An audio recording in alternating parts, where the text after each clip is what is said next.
মানিকগঞ্জে হত্যা ও হামলার পৃথক দুই মামলায় সাবেক সংসদ সদস্য ও কণ্ঠশিল্পী মমতাজ বেগমের 6 দিনের রিমান্ড মঞ্জুর করেছেন আদালত।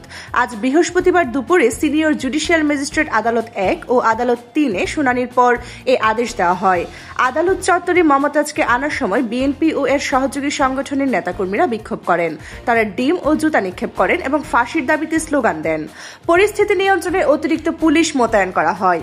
সিংগাইর থানার হত্যা মামলায় আদালত 4 দিনের এবং হরিরামপুর থানার মামলায় 2 দিনের রিমান্ড মঞ্জুর করেন। জেলা আইনজীবী সমিতির সাধারণ সম্পাদক আজাদ হোসেন খান জানান, 2টি মামলায় মোট 6 দিনের রিমান্ড দিয়েছে আদালত।